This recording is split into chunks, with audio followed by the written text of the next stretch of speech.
စုရေဆရာမစာရမ်းနေတာမင်းနော်ငါဖြစ်လေစာတွေကိုမလိုက်နိုင်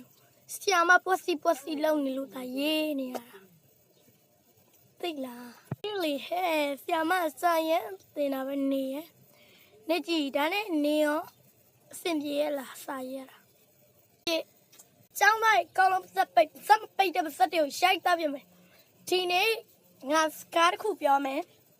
အကောင်လုံးလိုက်နာတာဒီနေ့ည10 နာရီနင်တို့တွေဒီကျောင်းမှာကင်းဆောင်ရမယ်မိန်းကလေးကိုစုနဲ့နေကြည့်ဟုတ်ကဲ့ပါအော်10 နာရီထိုးတော့အခါလဲဆရာမလည်းမလာသေးဘူးရမ်းကြာပဲသူ့ပဲချိန်ပြီးတော့ဆရာမသူ့ပဲချိန်ပြီးတော့အခုအဲ့နောက်ကြာနေငါတို့နေအဆင်ပြေမှာမဟုတ်ငါမြန်သွားမှာ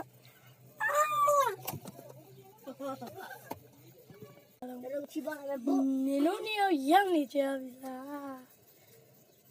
ဟာလာတယ်တကဘာလို့မင်းနေပြီညာလည်းအရင်ကြောက်နေပြီမသိငါလည်းကြောက်နေပြီအကုန်ကြားဒီတေးသေးကြောင်းလားငါဒီတော့ကတိတ်ခံလိုက်ရတာ